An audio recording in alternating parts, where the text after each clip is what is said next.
Howdy, y'all. Welcome to the Registered Ranching Podcast, where cows, humor, and a little bit of cowboy wisdom collide. I'm Tucker Brown, sharing stories from the ranch and a TikTok every now and then. We're here to keep the ranch in the family and the family in the ranch. So, let's saddle up. Hey-o, episode number 49. Welcome to the Registered Ranching Podcast. Tucker Brown, Michael, Scott Stevens. I always have to say Michael Scott. Somebody for the first time the other day said, "Oh, you're Michael Scott from the podcast." Yeah. Who I can't remember who it was. I can't remember. Ty Fox, maybe. Yeah. He was like, "Michael Steve. Oh, you're Michael Scott from the podcast." Wait, is that actually your legal name? Yeah. Nah. Swear.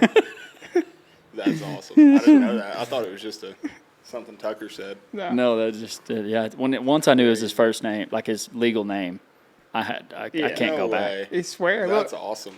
I can't go back. It's That's awesome. Eason Reece jumping in on the podcast with us today. That's who you you didn't believe him? It's like, why you got four names? He is a four-namer. Yeah, he's a four-namer. We made it past the sale. We sure did. One of the best sales we've ever had. Probably the best sale. I wonder if it was because of our bull, man. Probably not. It probably Get in that mic. You're already talking out of it. Oh, gosh, I'm sorry. Probably not. Probably No? didn't have anything to do with me. You think it was because of my videos that I make? Yeah. The TikTok's really good. That sells a lot of bulls. It's definitely worth the amount of time that we take away from Of course it work. is. See, I'm just glad people understand, at the ranch, that they Yeah, understand. definitely. Well, No, it was a good sell. Glad to be a part of it. Glad to be Yeah. a small part. So. What was the average? 10 something? 12.7? 12? That's what I said. Yeah. I was thinking of the semis. The semis were 10. Yep. But, 12.7 on the average. Sold 534 bulls. I'd say that's a pretty good day at the office. Yep. It was a good one. It was fun to be a part of. Thankfully, this year I got to be like in the marketing center more than I've ever been. Yeah. Normally by 40, the first trailer rolls up and then I'm loading out till dark. But this time it was, I was in there for like 150 watts. So I actually got to watch. Oh, you're in there a while. Yeah. You got to watch me work the block. I did. You liked it, didn't you? Yeah, it was good. It's good. Well, Eason is the R.A.B. Brown Ranch bull man. He's a dad. And for the first time in a while, I'm outnumbered Alabamans to Texans. That's right. That's right. This room is an annex of Alabama for the next hour. Yeah, so two Alabamans in here. You're a dad of one daughter. Correct. And then this is your last week at the Brown Ranch. Correct. I'm sorry I had to let you go. You just were too mean to me. Yeah, I like to think part of the reason, like I tell people all the time, part of the reason I think Donald and Kelly have kept me on as long as they have is simply because I like to humble you. Just to humble me. And I think I figured out why my middle brother, Jake, like you and him, y'all take a joke kind of the same way. Like you're like, and you can tell it kind of cuts deep. No. But then you're like, try to come up with a comeback, and you're just like, and then you just stop. And you you just accept it. But yeah, no, I think that's been my main purpose at the ranch is to keep you humble and Somebody's got to do it. remind you where you fall. Shoot, I know where that's at. Yeah, there's a yeah. Anyway, bull sale went good, and now we already took measurements for bulls that are going to sell in March. Yep, and it's going to be another good set. I sure hope. The bulls will be a good set. Yeah, I thought you were going to say good sale, and I was like, well. Well, no, the bulls are going to be. They're going to be a good set. They're shaping up. You get to that yearling stage, and they actually start looking like bulls, not just like, basically like big calves is what they look like until the yearling stage, and then it's kind of like overnight they just turn into like, oh wow, these are you're a bull now. Actually bulls, and they start acting like bulls about yearling. That's true. But no, they're going to be a good set. I'm excited to watch them sell. That's true. That you kind of go in there riding pins, and you're like, oh, okay, you're a bull now. Yeah. No wonder you're acting silly. Yeah, a lot of the cooperators and customers will ask me when they're at the October sale, they'll ask me, which one's what's your favorite bull, or what's your bull that meets this criteria, and I'm like, and they'll ask me before the sale, and I'm like, honestly, before we do pictures and videos, I don't even look at them as like a bull that we're going to sell. I look at them like they're 4 feet to keep sound, 2 eyes to keep from getting pink eye, like trying to keep them from sticking their head between the fence and hurting themselves. Like, I don't look at them like, oh, that's a really nice bull. Like, every time Donald makes a lot order and we go to putting tags in, I'm like, lot 1, and then when he comes out of the chute, I'm like, okay, dang, I he's see that. Nice. And then he just blends right back in, and I'm like, okay, he's just 4 feet. I've got to keep sound, and a bull I got to keep healthy. So that's the vision you got to have. Yeah. I try not to for that job. Yeah, I mean the last lot bull and the first lot bull, I treat them the same the whole way through. Like, I don't pull one more than the other. Don't treat any of them differently than I would the other one. So it's kind of it's been hard for me. Maybe I'm not a good bull man, but it's been hard for me to be biased in any way of like, oh, that's a really good bull. Because when I get in there, I'm just looking at 60 bulls that need to be taken care of and stay healthy and You only sound. take care of 60 of them? In a pen. 64. But yeah, no, I think sometimes I do try to sit back and actually look at him and decide, like, okay, he's actually a pretty good son of a gun, especially once Donald starts evaluating and things like that. Mm-hmm. So. It's been a lot of, how does what are you, 25? Yep, 25. 25. How does a 25 and a half. 25 and a half-year-old get from Alabama to Throckmorton, Texas? We hired you when you were 24. You've been the youngest bull man we've hired. No, you hired me when I was. See, I got on in May of 24. I was 23. 23. Yep. You were younger than some of the interns. Yeah, I was. I think me and Emma were like a couple months apart. I think I don't remember which one of the boys, if it was Rylan or Bradley, but one of them was older than me.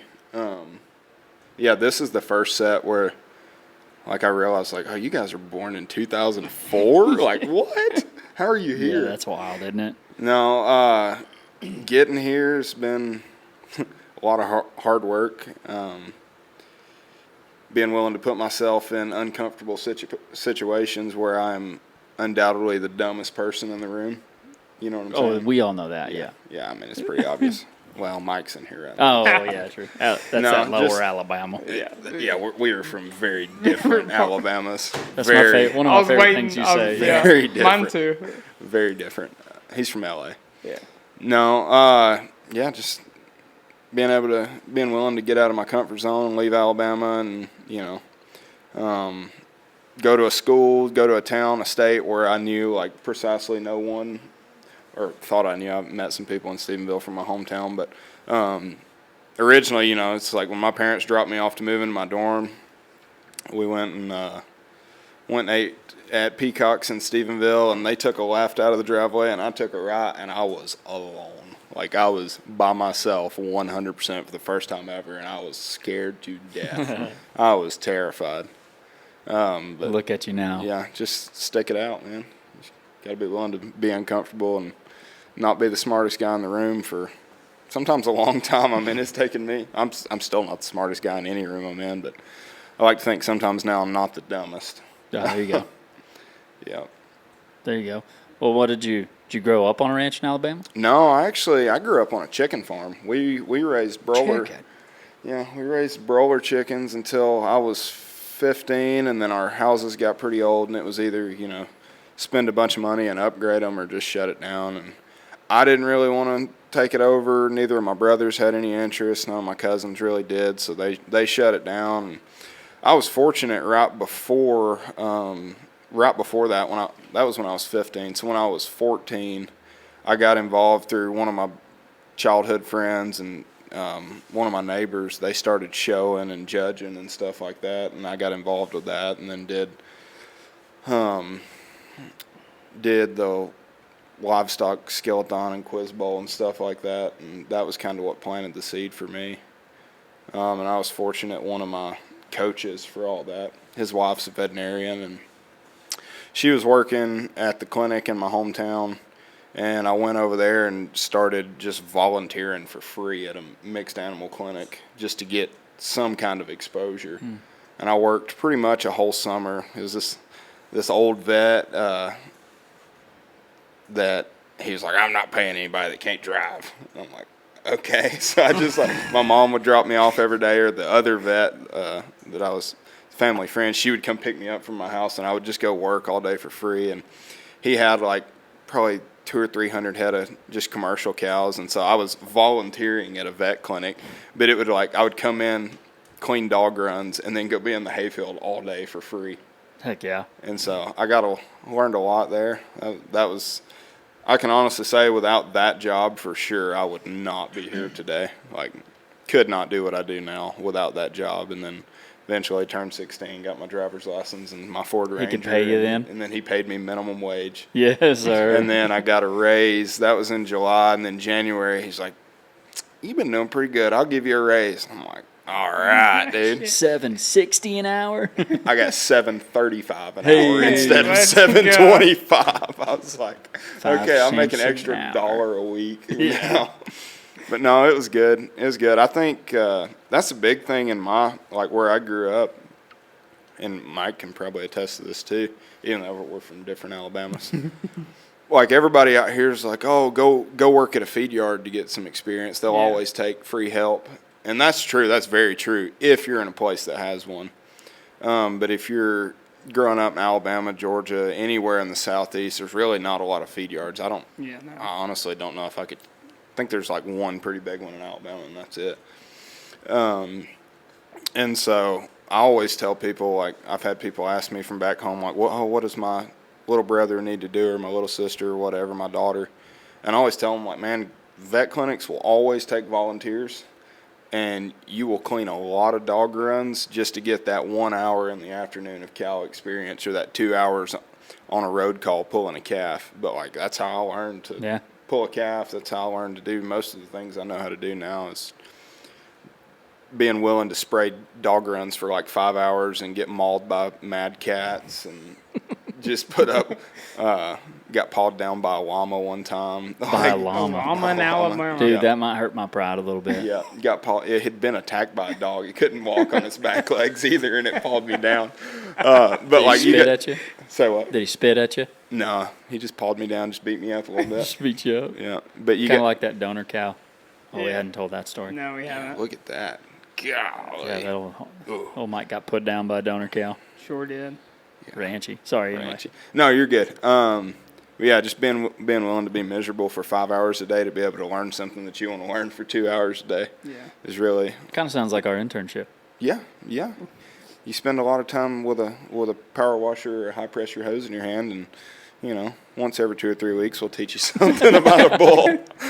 No, it's I think our internship's another good program that you learn how to work and be miserable. I mean, I think that's a very good skill, is learning how to be uncomfortable and not doing something you love, but keep on doing it. So That's going to be a part of any job. Yeah. And especially if people want to see that vet I worked for, man, he was the meanest son of a gun, and he's still alive, still practicing. He's got to be 70 now. But man, if he saw that you had grit, he would stick with you, And I mean, it was one day he said something about making me quit, and I was like, well, if you're gonna make me quit, I'm gonna make you fire me. And so it was kind of like a competition between us, like an unspoken competition. But I ended up leaving to go work at a little cattle place there in Georgia, just across the line. But it taught me a lot. That's the best thing I ever did, was going to work for a vet, mixed animal. Yeah. So then you went to Tarleton. Started out at JUCO in Alabama, did 1.5 years there just to save money. I actually didn't. I graduated high school. I mean, I was working with cattle, doing judging, showing, everything, and didn't want to go to college. Wanted to go do what everybody else in my family does and be a firefighter, paramedic. Woke up one day to go to work, and my mom was like, "You've got college orientation today," and I was like, I didn't apply. What are you talking about? She had actually applied for me. No way. Yeah, and I'm sure she'll have some correction to that story, but that's exactly how it went. And because I've never in my life to this day filled out an entry college application. I did the transfer paperwork to go to Tarleton, but never filled one out. And then I was like, okay, whatever, just to get you to shut up. And I registered for 10 hours, like just the minimum so I could keep working. And did that. And then, I finished up there, met with Dr. Owsley at Tarleton, and he got me in out here, hooked me up with a good deal so it wouldn't be crazy expensive to go to an out-of-state school. And, went to Tarleton, graduated in May of 22.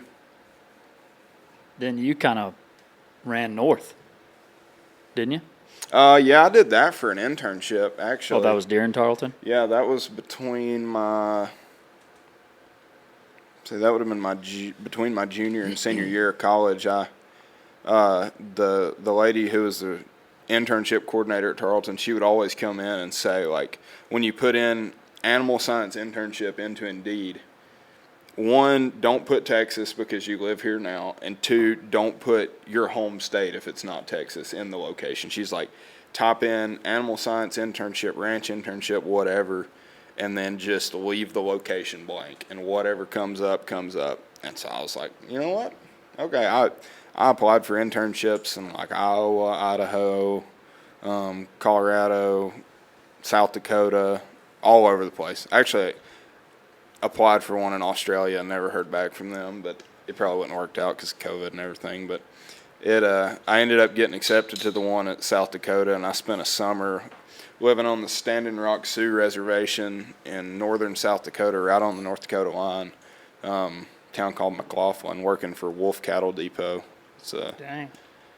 They started out as limousine breeders, and they started like a calf buyback program. Yeah. And then started just feeding their own cattle. And so I spent a whole summer up there, and you talk about uncomfortable places to put yourself. Man, spending a whole summer on a reservation as a white guy, I don't know, you may have to cut that out, I don't know, but a whole summer on a res, and so the first like month I lived out on their stocker ranches, this big, huge place that they ran stockers on. And that was cool. I was like 20 miles out of town. I was up on a hill, me and a guy that was up there on a visa named Jorge. Just me and him, and we were up on a hill, and you could see for like 40 miles in every direction. Wow. And there was not a building in sight. Like, you could barely see town to the east. Like, it was, if the sun was So there was a hitting building inside? right. If the sun was hitting right, okay. Okay, everywhere but east, there was no building inside. Okay. And so that was cool. And then they were like, hey, like the company, because it's kind of a corporate deal, they don't really like you living all the way out here and having to drive to town every day, because the feed yard was like in town. Oh. Like, imagine if here, like that quadrant of town behind Allsup's was a feed yard. Like, that's how it was. Dang. And so they moved me into a house in the middle of this town, and I'm not saying I was the only non-Native American, but I was pretty dadgum close. I was the one with a little black Nissan Sentra with Alabama plates on it, and I stuck out like a sore thumb.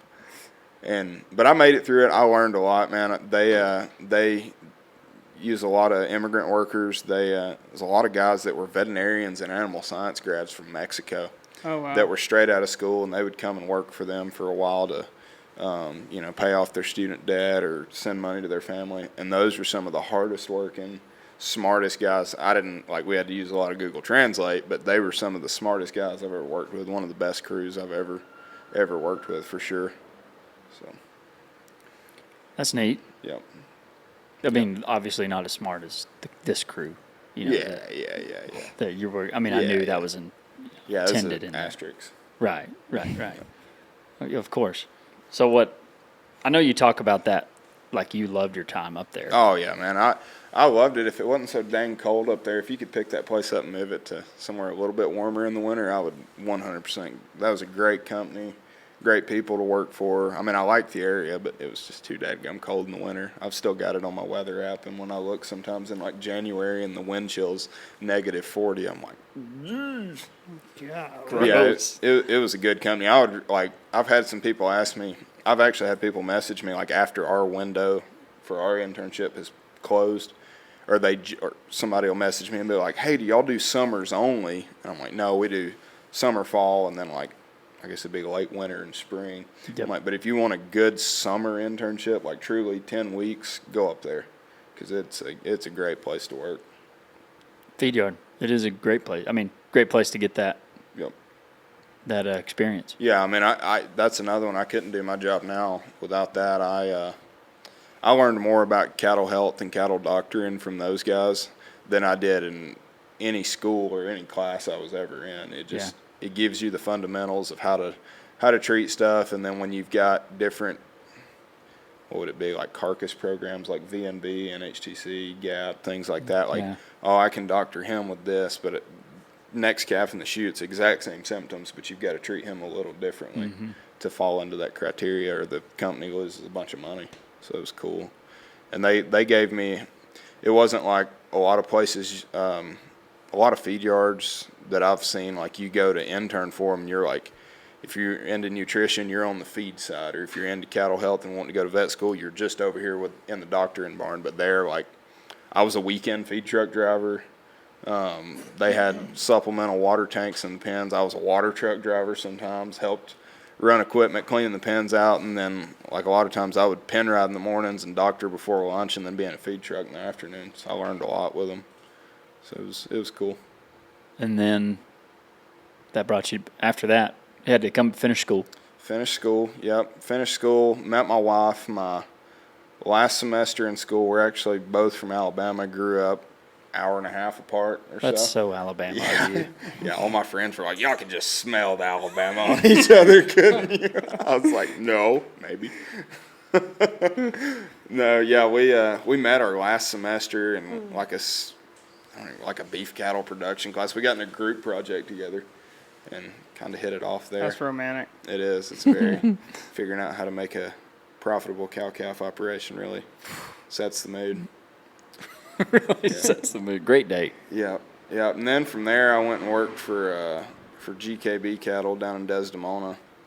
At the time, I think it's changed a little bit now from what I've heard, but at the time, Desdemona was kind of the Brangus like headquarters, because they do. I don't even know how many breeds they do now. They've got red and black Angus, Sem-Angus, Herefords, Brangus, but at the time that was the Brangus headquarters, and so I worked there. Worked there for a few months, and then they started bringing over some Hereford heifers, and they needed a guy to take care of that. Well, who are they going to get to do that? The guy that is not married, doesn't have any kids. Well, I had one on the way. I just didn't know it yet. But they got me to take care of Hereford heifers, and I spent a lot of time calving heifers, checking heifers at night and stuff, and stayed there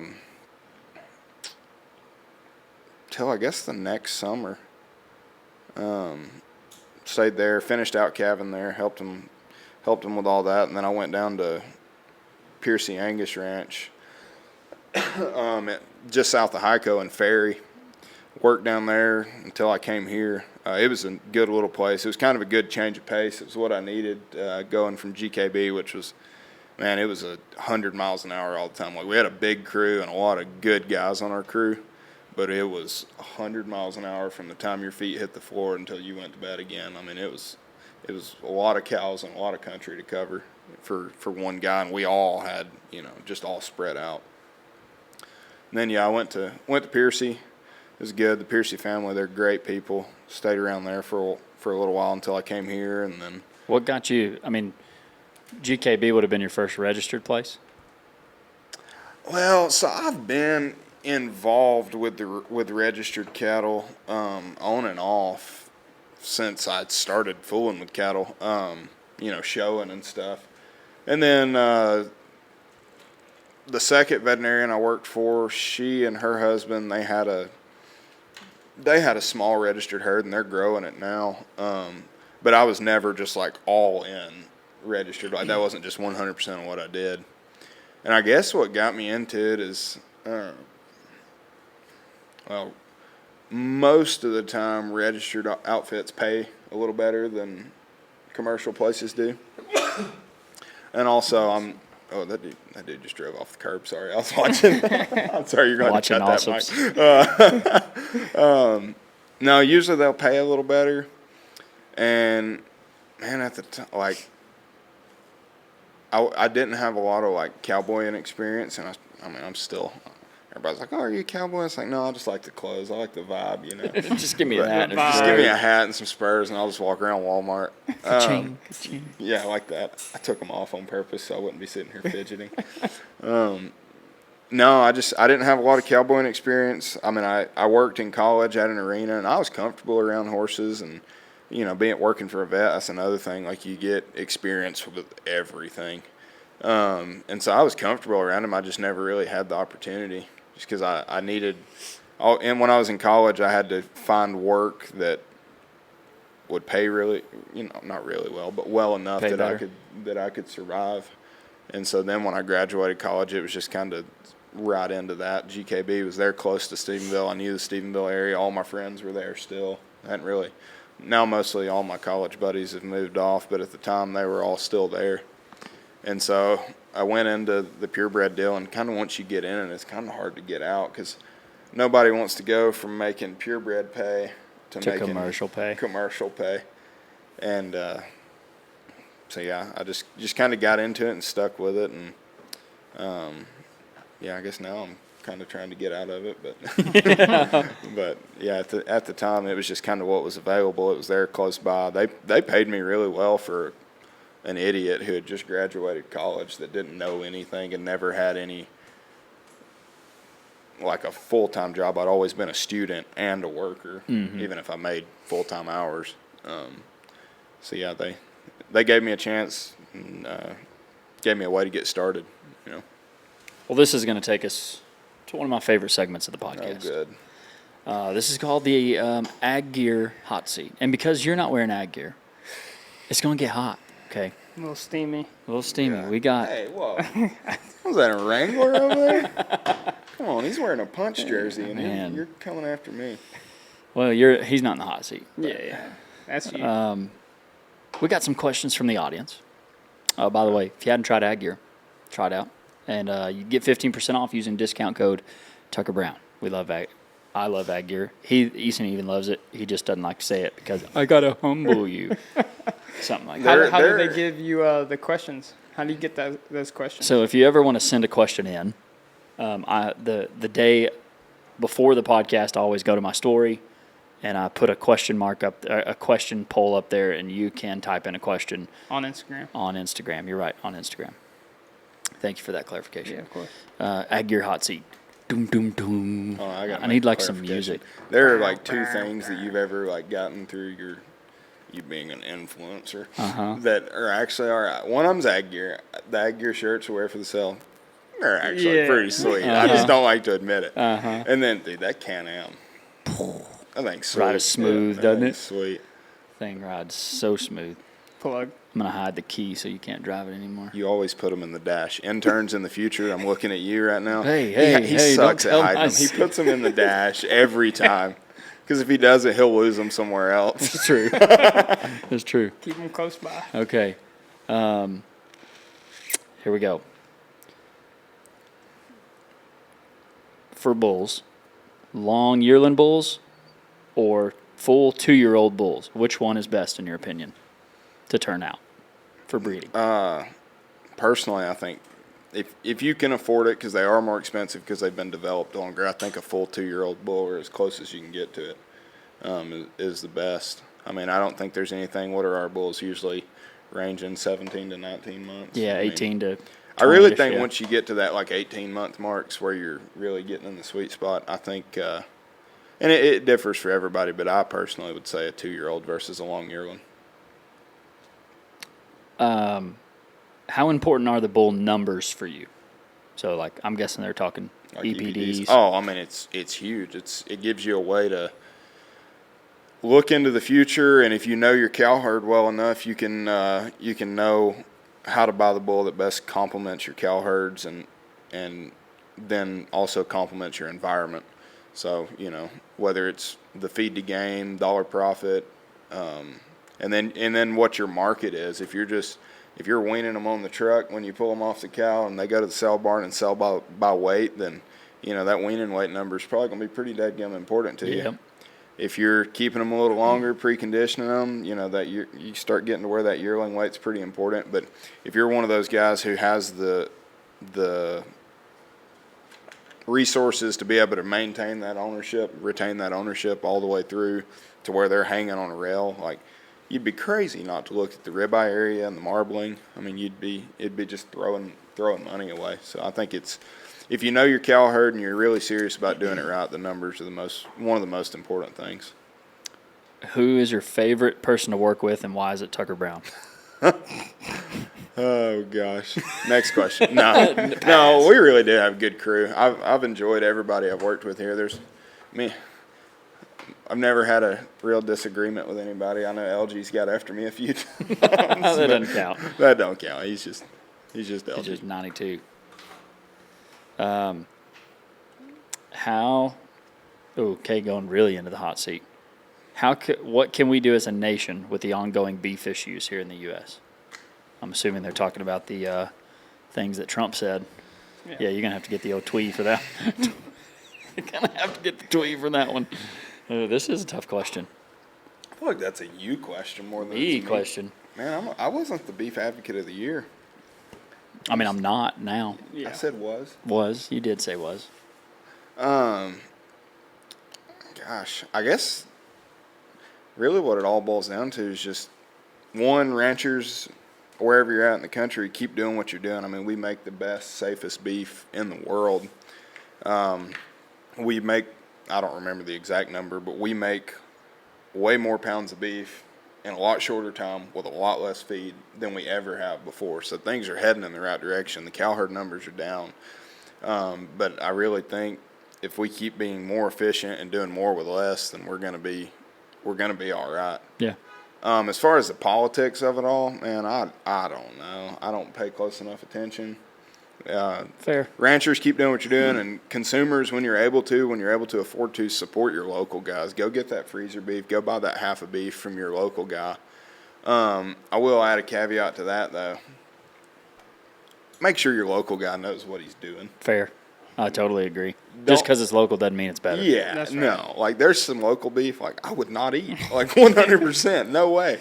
So, like, make sure the guy that you're buying it from, ask him questions. You're about to give him thousands of dollars, so go ask those questions before you. It's just like a car. You'd ask questions before you buy it. You're not going to get any more free R.A.B. beef. Hey, I know how they're handled. I'll come buy it, dog. You know how they're handled? Yeah, You'll come buy it. I'll come buy it. It's good beef. Come on, baby. Of course it is. You want a half a beef? Hit up your boy. Holla at your pretty boy. good. Is that what you say? Holla at your boy. kids these Okay. days. Good answer. The same age. Wait, how old are you? 25. Dang, I thought you were like 22 or something. Dadgummit. Do you ever look for more feminine, lenient bulls to get better females? That's a good question. I don't think they have to be feminine. No, I mean, I want a bull that looks like a dang bull. Yeah. You can still have maternal traits. Yeah, that's what I was about to get at. That goes back to the numbers deal. If you're raising those animals to create females and then you're going to sell the steers, by the pound on the truck, then yeah, pick that bull that's got the Cavanese direct and the milking ability and moderation. Select for those maternal traits, but I definitely want my bull to look like a bull. I don't want him to be some flat-sided thing that looks like a cow with balls. Like, I want him to look like a bull and act, You know what? You know what? Hell yeah. I love it. All right. GKB crew wants to know if you think you're a better bull daddy than Freddie. Oh, Freddie. I don't know what that means. Freddie he's about my age. At the time I was working there, I'm assuming based on the question he still is, was the guy that kind of took care of all their bulls. And, man, that guy worked hard. They gave him a Chevy Colorado with a flatbed on it. Oh, nice. And he would stack by hand, because a pallet wouldn't fit on the bed. He would stack by hand a 1-ton pallet of feed every morning in a sack on that truck and go feed it by hand. That is a hard-working son of a gun. So no, probably not. I'm not as good as Freddie. I thought you were about to go into that and be like, but yeah. But no, dude, Freddie, he gets after it. 2 more questions here. 2 more. I'm going to let you guess who this is from. What's my sweet prince's favorite word? Shut up, Willie. Didn't even let me. Shut up, Willie. Yeah. What's my sweet prince's favorite World War II battle to learn about?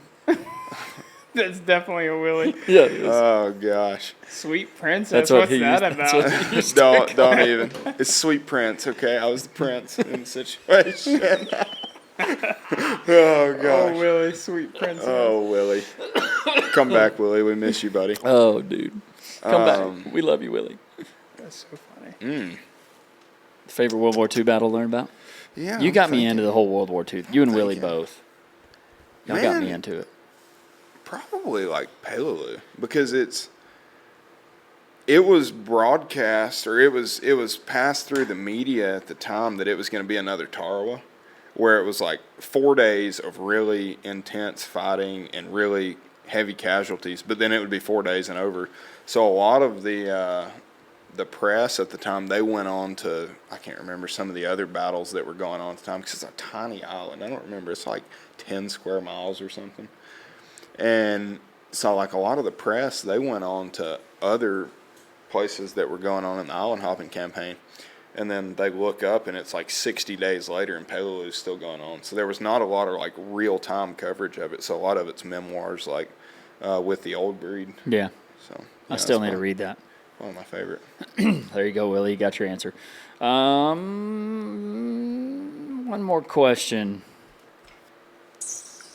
Where was it? Advice for young guys trying to get into ranching. Oh, wait, here it is. Best advice for young ranch managers who want to exceed. Surely that means succeed. Who wants to succeed in the seed stock sector. I don't think it's really specific to the seed stock for what I'm going to say. It's when you come into a place, and I hope I did this here. I tried to do this here, and I've tried to do it everywhere I've gone. But I guess here's really my first managerial type job. When you come in, if you're the ranch foreman or if you're one of the division managers or you're in charge of anything in any way, man, your first day, like I don't know if you remember, my first day was like Cade, Rhodey, and Cade, Rhodey, and Grace's last 2 weeks. And like I didn't treat them like interns. Like they knew way more about this ranch than I ever had a chance of knowing. And so I like come in and just try to learn from people. Like, yeah, you're a manager and so you're going to be responsible for things. But man, that first month or so, I'm not saying just act like an idiot, but just understand that the people who are there and have been there, even if they've only been there for 6 months at that time, they know a lot more about that place than you do. So be willing to learn and be willing to learn from anybody, not just the guy that you're working for. I think that's good. Mike, any questions for the hot seat? For the hot seat. Roll Tide or War Eagle? He's a Razorback. Go Dogs. Oh, go Go Dogs. That's right. Dogs. Dogs. Yeah, I'll spare you. surprised you're not barking at me. I'll spare you. Yeah, there. Let's Mike, see. here, do you want that? Definitely not. Roll Tide. Roll Tide. Do you worship Nick Saban? Let's see. Yeah. Would you rather ride all day or doctor all day? Like ride pins all day Yep. or doctor all day? How cold is it outside? And Let's how say hot right is now. it outside? Let's say right now. Oh, right now, man, ride all day. It's Ride all beautiful. day. This weather. It was been Yeah, great, it is. hadn't it? Wish I could move somewhere that was like this 365 days a year. Yeah, I ride all think day there's for places. There is places, I think. Sure. You could go there. Alaska. What? I think you need to. You ever? Yeah. you gotta look at That's it. near Wait, Hawaii, wait, right? wait, No, wait, I'm just. I'm wait, bull- You gotta- I'm bullcrapping. Hold on, me and guys. Mike were talking one day, and I never brought this up. This is Yeah, a good go time. for it. Go for You it. were talking. How many states have you like actually been Oh. to? He's like been to 5 states or something. They all touch Alabama. Everything and that Texas. touches Alabama. Plus Louisiana and Texas. Yeah. Plus Louisiana. God, we got to get you out. Send this boy on some. Well, I more said the balls same thing to football. you whenever you were like, The furthest west I've been is Haskell, Texas. No, the furthest west in Texas I've been at the time was Haskell. I'm pretty familiar with West Texas now. Yeah, now you are, yeah. Yeah, I just can't leave the Nick Saban state, I start missing him. Falling asleep, roll tide. Roll Tide. My Paul gosh. Bear Bryant. Well, that's the Ag Gear Hot Seat. You made it through. Congratulations. Get 15% off all Ag Gear products with discount code Tucker Brown. Don't forget it. You can also watch this podcast on YouTube. Look up Registered Ranching Podcast. You can watch it, which means you should give it a 5-star review because you're listening right now and you love us. Yeah. You love me, don't you? Who? I'm talking to the people. Oh, okay. Yeah. Why are you looking at him? Look at there. Yeah, look at the people. Speak to the people. Yeah, give it a 5-star review. Really helps us get it out there. But this takes me into one of my favorite segments. It's called the Bedrock Tough Question. Bedrock Tough Question. Welcome to the Bedrock Tough Question, brought to you by Bedrock Truck Beds. The toughest truck beds there are, and that's why we use them. Get one today and find out for yourself. And now back to the Bedrock Tough Question. Ooh, all right, the Bedrock Tough Question. You've been a manager how long now at the Brown Ranch? That's not the tough question, but leading up to it. Basically a year and a half. Year and a half. Okay, you've been through both sales. What is the toughest thing about preparing for sales at the R.A.B. Brown Ranch? Ooh.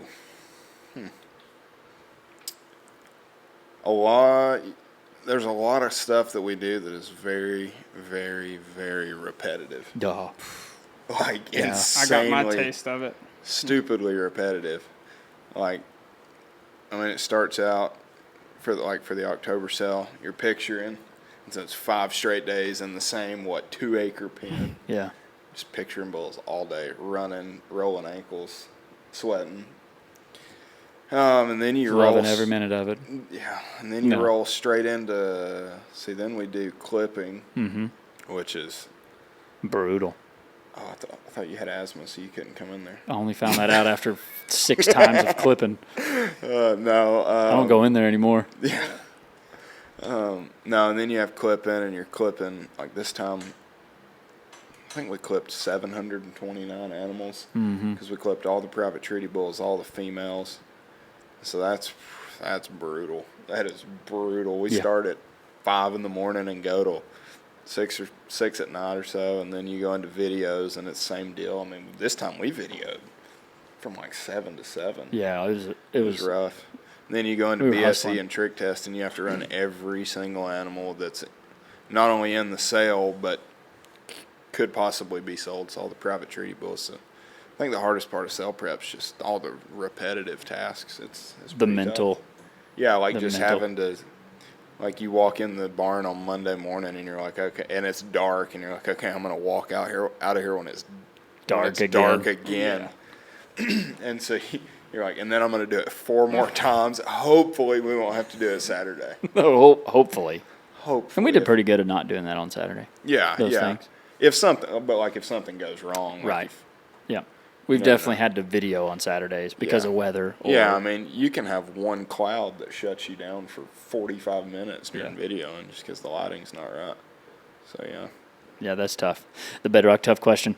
That's it. And Bedrock is the toughest truck beds, and that's why we got 2 of them. You got to drive one. Yeah, I've been using one for a year and a half. Year and a half. Man, free. you're going to just be so sad when you don't have a Bedrock truck bed anymore. No, I'm going home tonight, and I'm just going to take it off the ranch's truck and put it on my dually. The tires will stick out, but Yeah, they would stick out a little bit. a little bit. Yeah, go get you a Bedrock truck bed. We use them. They're tough. And there's a Bedrock Tough Question. So that moves us in to one of... No, I'm joking. All right. What was your first impression of the ranch when you got here? Interns were about to leave. What was your first? Well, you probably had a great impression just from my social media in general. Yeah. But your first impression when you made it, I will say I don't think I've ever been as welcomed, not only to a ranch but to a town. I don't know if you remember, we I'm trying to think how this all worked out.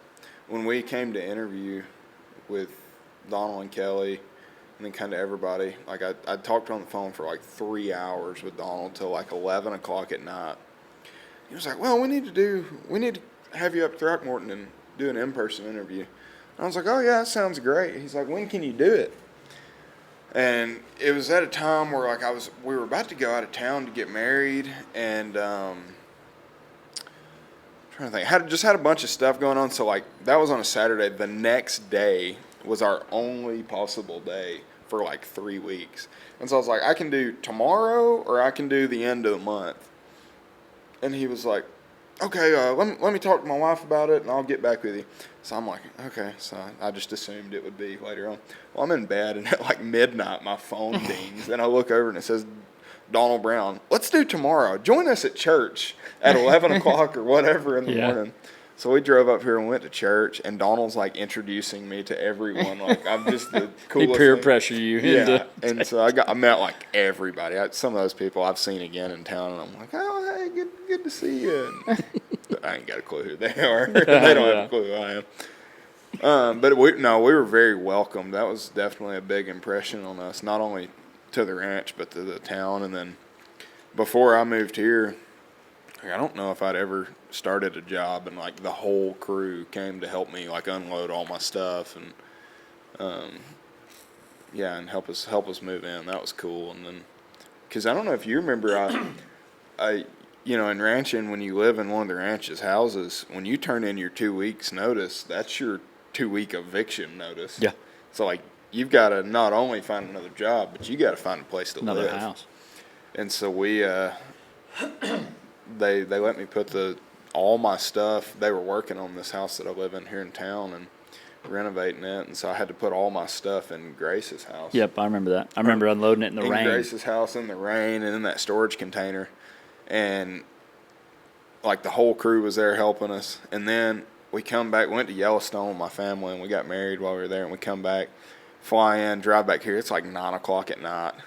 We go up there, and you know how it is. Like when you're at a new place, you don't want to be up there like super late, and everybody be like, "Who's this guy?" and whatever. And so, like I told Haley, I'm like, "Let's just get our mattress and get Emery's like packing place so she can have a place to sleep, and then we'll just start getting the rest of our stuff in the morning." So we drive up there and get our mattress, and it's a heavy sucker, and we get it to the house. And like we parked down there on the road in front of my house, and Donald Brown just like pops out from behind the carport. He's like, "Welcome," and hands my wife a big bouquet of flowers, and that was cool. And he's like, "Can I help you?" I'm like, "Well, all we got's the bed," and he helped me tote it in. And like total side story, I forgot all of the sheets and like comforters, and it was cold here that day. And we had like nothing in the house. The house was cold as crap. Oh, I've just got a picture of me sleeping with a hoodie on, and I got cold in the middle of the night. So we had pillows there. I took the pillowcases off and put them on my legs like pants. She's got the greatest picture ever of it. But we need to post that for your last day. Yeah. I'm in my underwear also in it, so let's not. Let's not. I want to be able to stay in this town. Oh, okay, yeah. Yeah, no, first impression, very, very welcoming, very, very helpful. Everybody it wasn't any like, oh, screw you, you're the new guy. Everybody was super welcoming. And then, I don't know if you remember, my first day working was like the last day of that first round of BSEs for the last October Bulls. And so like my first day, it's Dr. Poe. Dr. Poe's whole crew. Yeah, her whole crew's in there. I'm like, who the heck this are like? These people? There's like, why are there so many donuts in here? I'm like, what's going on? But no, it was great. Sounds like a great first week. Yeah, it was all cool until we were in the last bull out. This is my first day, and it's like 5 o'clock, and we'd done a pile of bulls because on the first round of BSEs, you have to do everything. And so we had run what we thought was the last bull out, and we thought Tell was down there putting them up. And then you remember the like little Comanche yell that Tell did, like oh yeah, bringing them up, and we hear that, and we're like, we've got Dr. Poe's car completely packed, and we hear Tell like doing his little Comanche yell, and somebody sticks their head out of the barn and goes, "What the hell?" There was a whole pen of bulls that had not been done. And so it was like 6 o'clock by that time we got her packed up. And so we were there till like 8:30. And I remember I got home and Haley looks at me. She goes, "Is this gonna be like how it is here?" And I'm like, "No." Yeah. From time to time. That was a cool first day, and then you can cut this out if you want to. But you remember my second day? Didn't we have a fire or something? No, that dang donor cow tried to walk across the cattle guard. Oh yeah, that Willie found. Yeah, Willie was trying to find a coyote and drove out there, and there was a like really nice donor cow tried to walk across the cattle guard and got stuck. Yeah. Dang. Bad deal. Bad deal. She didn't make it. No. Yeah. Yeah, It was a bad deal. You can cut that out if you want to. But Nah. yeah, that was my second day. So. Nah, we ain't much cutting out. Ironically, at my last job before here, my very first day, like we'd moved in, and then the next day, that night it came a big lightning storm. And we get there, and I'm talking to one of the guys, and the boss comes in, and he is like flying. I'm like, dang, what's going on? And he goes flying out to where they had all their cell cows pinned, and lightning had struck a little dead tree in the pasture and killed like 3 or 4 of the cows that were going to be in their cell. Dang. So I'm like, dang, maybe my next first day at my next job will be a little smoother than these have been.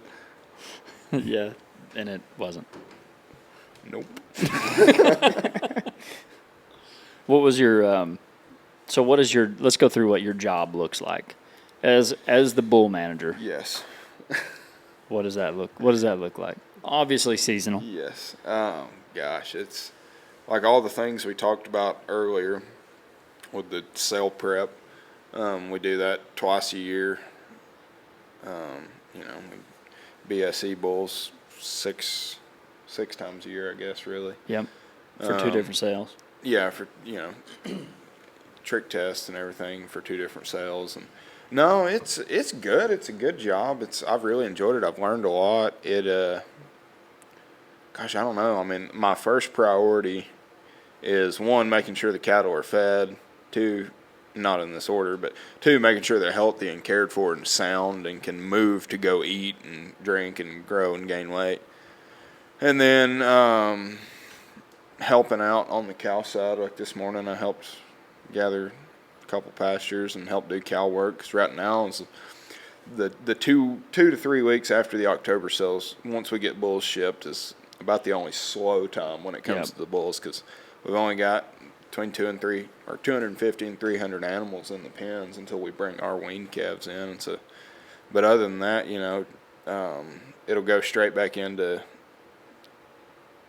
getting pens ready, getting the facilities ready. There's broken pipes or whatever, just wear and tear. The next 3 to 4 weeks will be spent fixing that to get ready to check in 600-ish more bulls in the first week of December. And then you've got to treat them just like you do if you were unloading a potload of yearlings on wheat. You've got to baby them. You've got to spend a lot of time in them.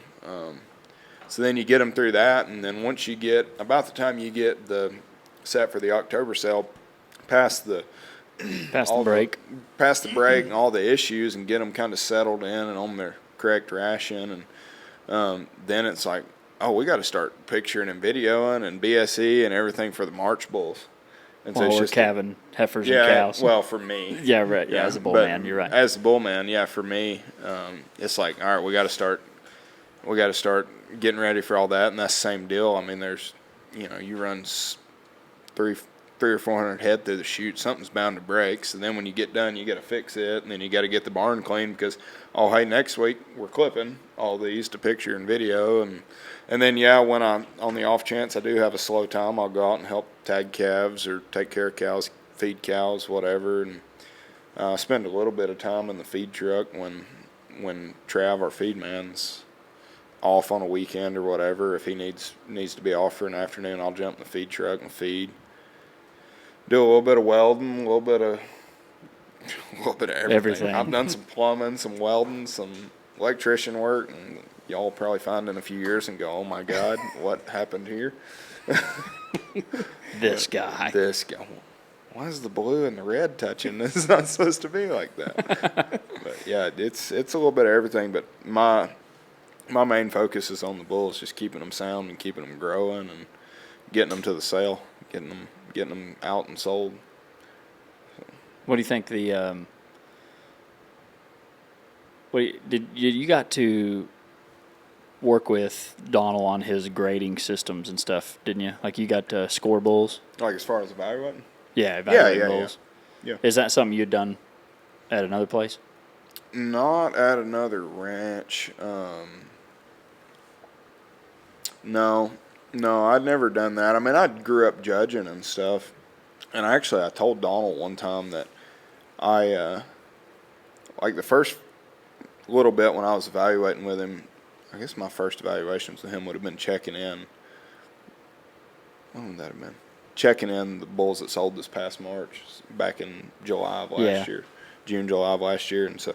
Like that week, I think he probably thought I was pretty dumb because like I just couldn't, like that part of my brain had not been working in so many years that it kind of had to dust the cobwebs off. And then, a month later when we started evaluating the bulls for the last October sale, I was kind of like, okay, getting back in the groove of the thing, getting calibrated to where Donald and I could kind of see things the same. And then, he would call me or he would ask me, oh, what do you think of this one? Like, give me your, because, he's got his columns on the thing printed out. Yep. He and I would be within half a point on most things, which was cool to be able to be calibrated with a guy like him who can just 24 hours a day, man. He could spit it out. He could look at a drawing of a bull on a piece of paper and tell you everything about him phenotypically.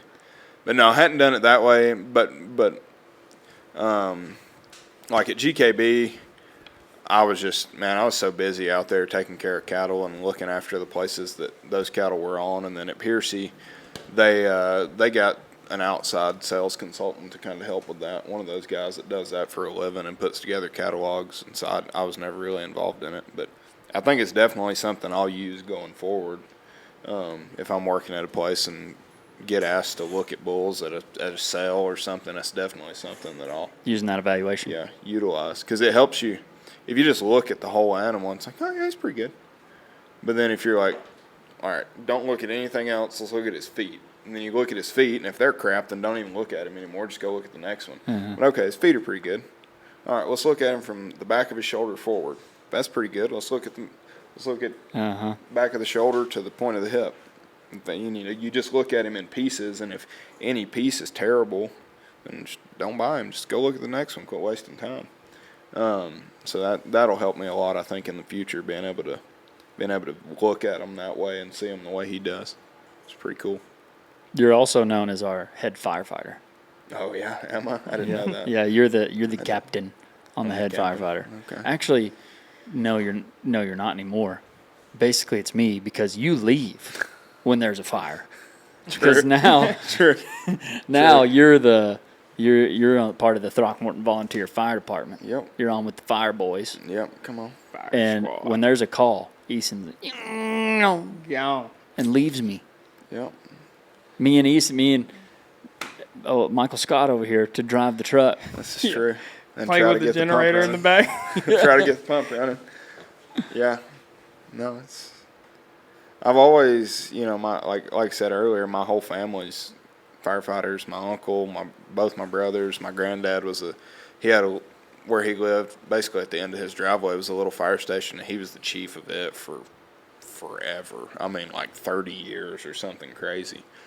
And so it's always been a part of me and a part of what I've always wanted to be involved in it in some way. And so, like I told myself when I was in college that whenever I got settled somewhere, wherever that was, I would join the fire department, because you can always meet, good, reliable people in the community, no matter where you're at. I mean, not many people are willing to wake up at 2:00 on a freezing cold morning because somebody's had a wreck 5 miles down the road and go just try to help.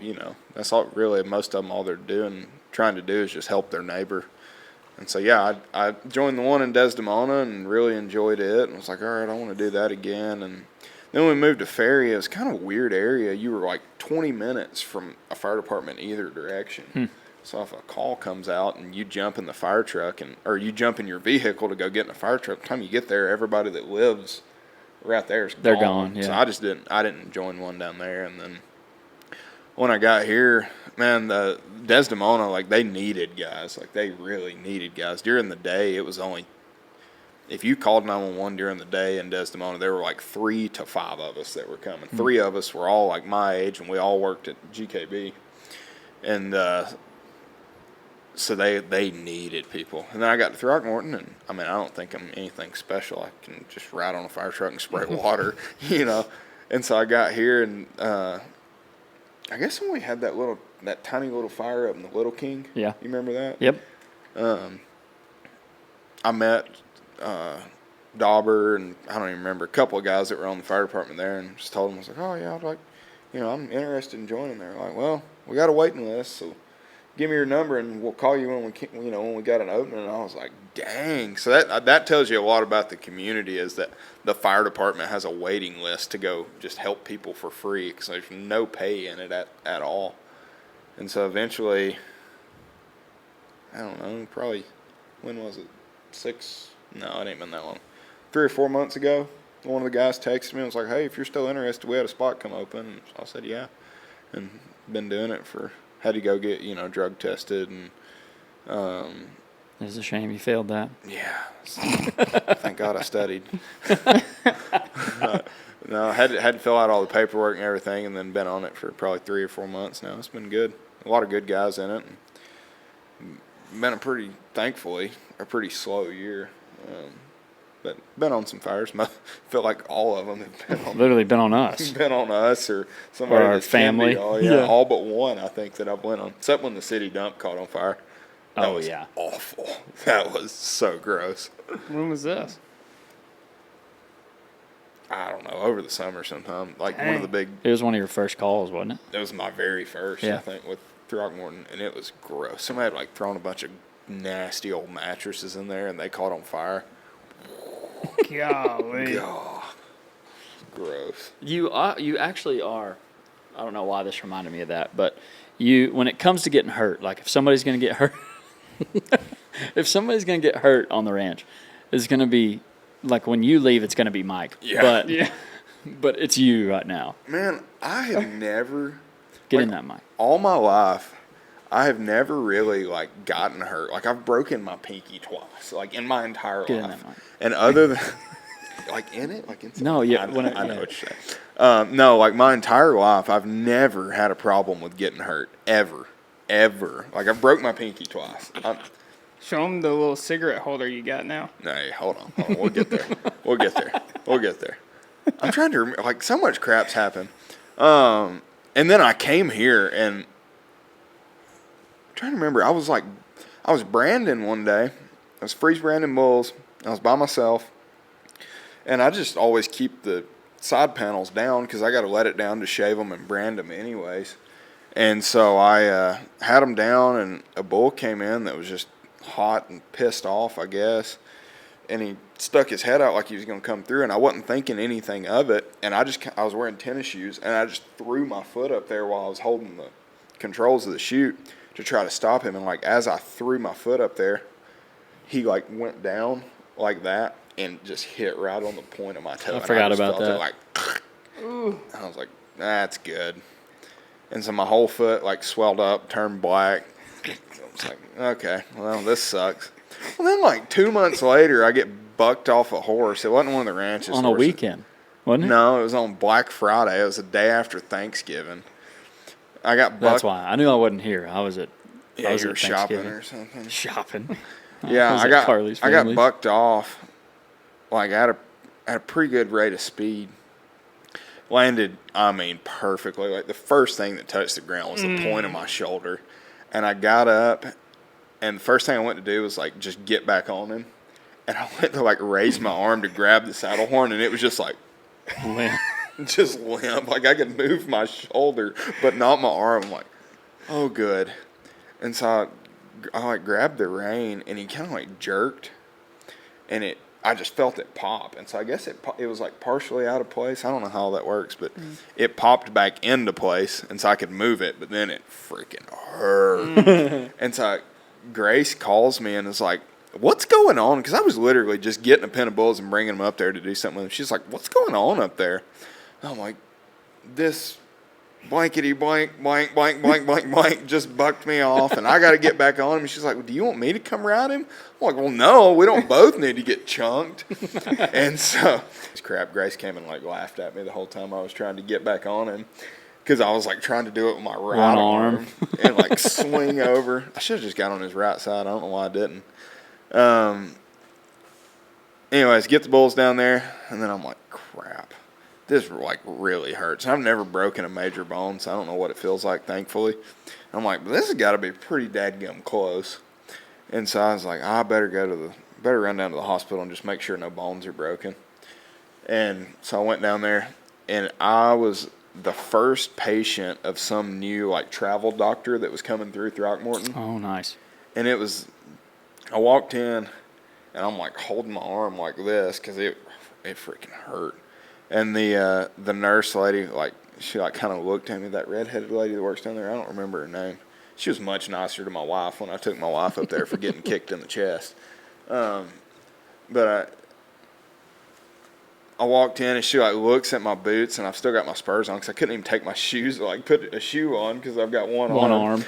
She's like, you got bucked off, didn't you? And I was like, what did you just say to me? She's like, your ass got chunked. And I was like, yep. And she just like shook her head, and she's like, cowboys. And I'm like, well, I'm not one. Just for your information. And so go in there, and she's like, well, this new doctor's supposed to be here in like 30 minutes. So you're just kind of going to have to wait. I was like, I mean, whatever. Like, I need to get it checked out. And they x-rayed or whatever. Thankfully, nothing was broken. But the doctor was like, there's a big lump of something up here on top of your shoulder. You should probably, like, go to an orthopedic doctor. Well, I didn't do that at all. And I'm still paying for it. It still hurts, like, to this day. And so I'm trying to remember. I had to go because it was right after Thanksgiving. A bunch of folks were gone. Like, all the interns were gone seeing their families. And it was just like me and Grace at the ranch because we had worked Thanksgiving. And I had to go get hay from George Harvick south of town, and I had to haul hay that day. And so the doctor's like, like, I'm his first patient ever in Throckmorton. He's probably from Dallas or, Amarillo or something. He's like, well, I'll write you an excuse for like 5 days off work so you can rest it. And me and the nurse both just started laughing. And he's like, what's going on? She goes, honey, if they come in here wearing spurs, they ain't taking work off. And I was like, you got a point. And then he's like, okay, well, can I at least get you some pain medicine? And then she starts laughing. The nurse does. She goes, we only give pain meds to cowboys who can stay on their horses. And I'm like, dang, what is happening right now? You can't handle the heat or what? Like, this is personal. Yes, and then that happened. And how else have I gotten injured recently? You twisted your foot at the sale. Well, no, something happened before that. Yeah. Oh, no, I re-broke my toe again, same toe. You remember that wild recip cow that we got that jumped like 20 fences? Yeah. And when me and Lanham and Tell, we got her on that place just east of the ranch. It's like half wheat field and then like half brush. Yeah, on the neighbors. Yeah, and she was not bluffing. She was rank. And so me and Tell, me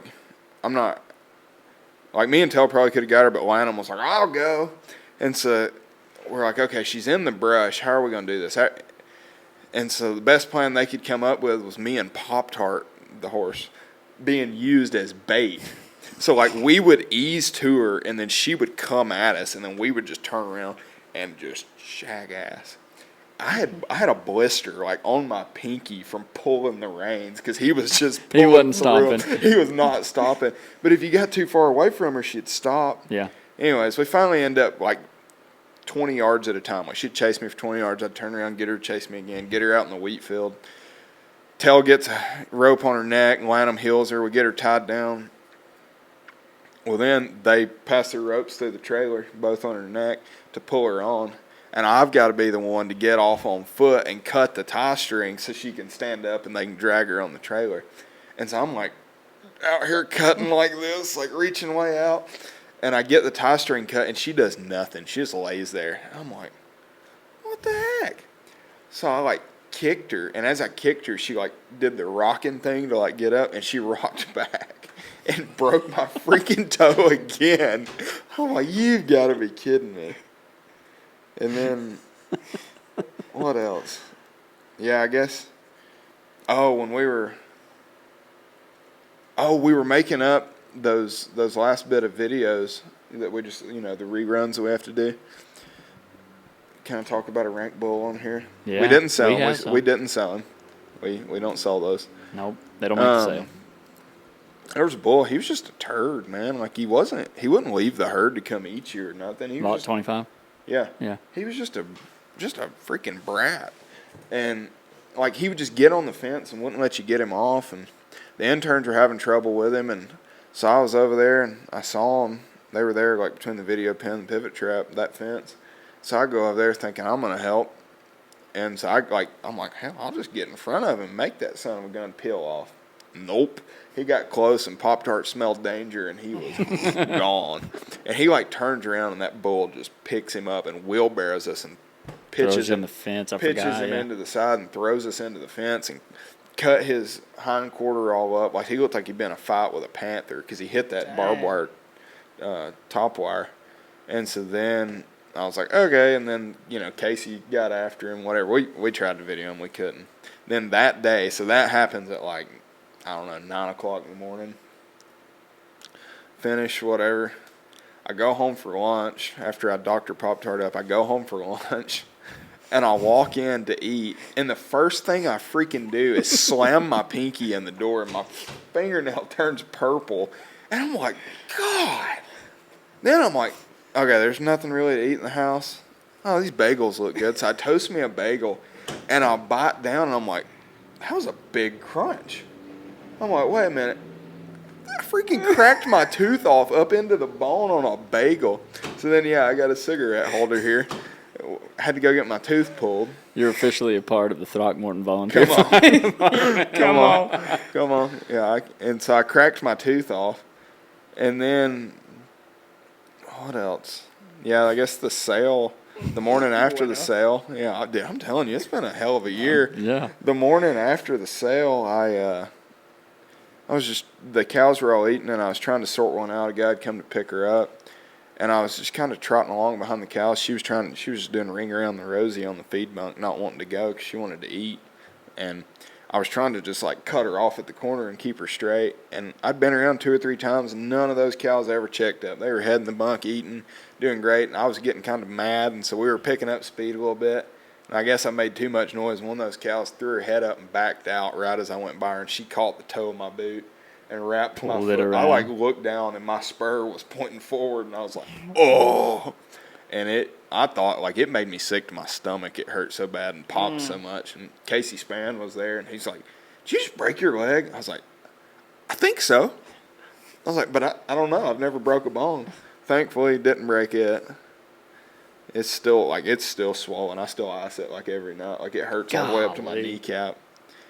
You and Mike, man. I guess the last thing that happened was... Again, what? I don't know this one. Yeah, you do. When I prodded that calf. Oh, my gosh. And it double barrel kicks so high that it smashes my pinky between the pop and his foot. And that sucker's broke. 100% broke. I just don't bend it. That's the way I get around going to the doctors. That was the final straw. 2 weeks is it? Yeah. No, when, it's like you go to the doctor and they're like, it hurts when I do this, and the doctor's like, well, just don't do that. That's what I do. I'm like, okay, my finger's broke. I'm just not going to bend it. Yeah, and before this job, never got hurt, no, good God, I can't stay sound. No, you can't. No, you're a chronic. I'm a chronic. Turned into a chronic. That's why they're sending me off. Yeah. Got to call him. Send me to the Packer. Pen 92.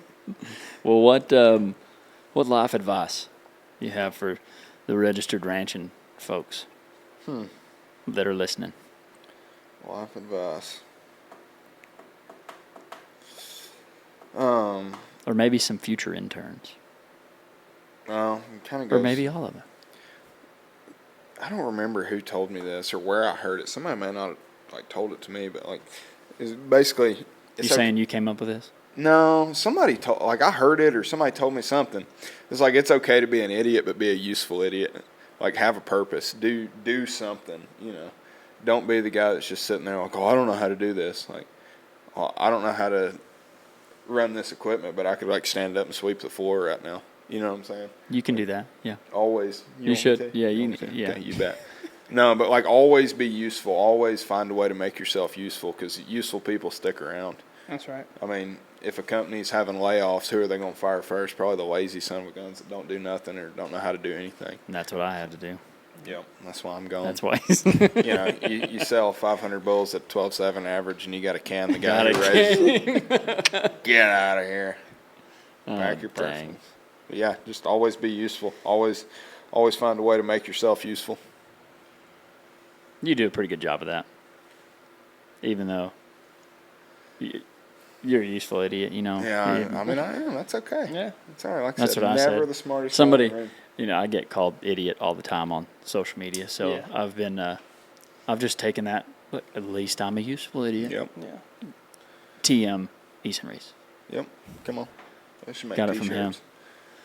Well, we're sad to see you go, but you're not really Yeah. going. No, you're gonna be. You in town. are. You'll be around. Stick around town. Yeah, you'll be around. But the R.A.B. The R.A.B. is sad to see you go. Yeah. Stop crying. Stop crying, Mike. Mike, Jesus, stop. you're a grown man. You're 22. 22. Michael Scott. Michael Scott. The Alabama. Now I'm not going to be overrun by Alabamans. Yeah. Yeah. You also no humbling. No humbling. No. Hey, it's I'm only gonna- up from here. I'm gonna call him like once a week and just. Hey, bully remember the who heck you out are, of him. buddy. Hey, remember, I'll come back over there and put you in your place, son. My mom's going to call you and be like, Eason, we need you back. Tucker's head's come getting back. too big. Come back. He finally got like 1,000 followers. Well, good one to end it right there. Good to have you on, Eason. Thanks Yeah, for man, jumping on appreciate it. finally. Oh, you've been listening to the Registered Ranching Podcast. Give us a 5-star review. Go to registeredranching.com. Get you some merch. We'll ship it out to you. Episode 49. Yep. 50 coming up next week.